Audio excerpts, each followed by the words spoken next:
I'm Josh Busby from the University of Texas at Austin. My memo asks whether U.S. dependence on China for the battery supply chain is a national security risk.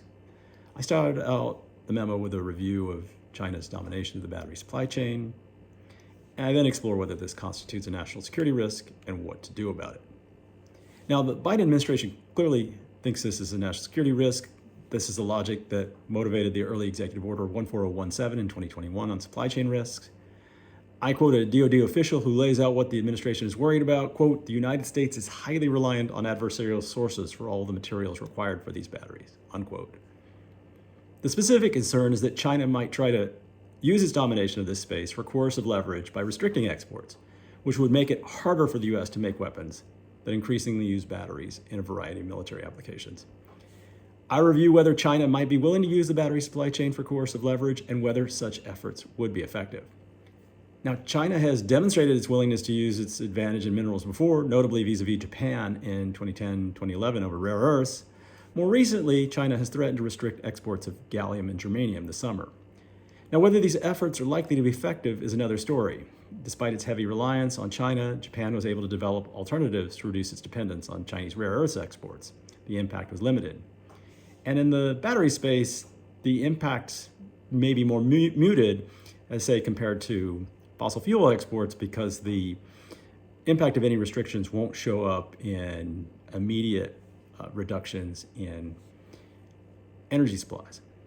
Nonetheless, if we accept that there are some national security risk of this dependence, what are we to do about it? So the last part of my memo explores the challenges of diversification in sources and wider risk reduction. I reference former DoD Secretary Gates' call for a small yard, high fence strategy, which would limit Chinese imports and investment to a handful of strategic areas.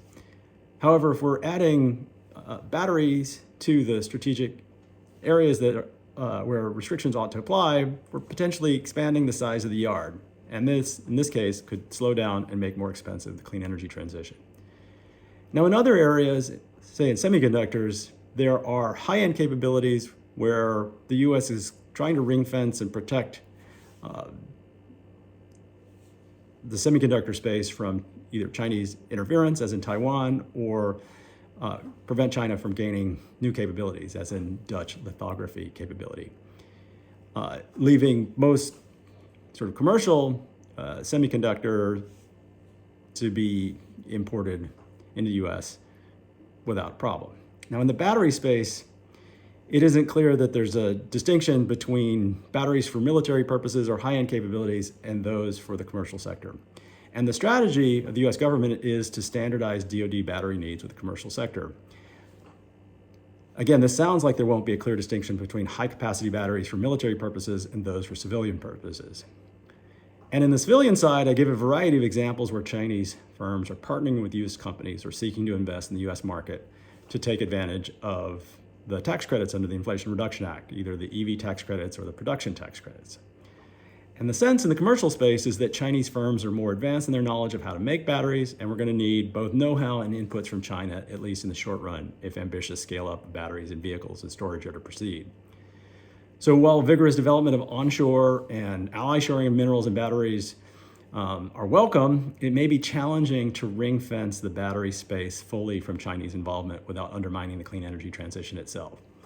So that's my take in the memo, and look forward to discussing these issues in more detail.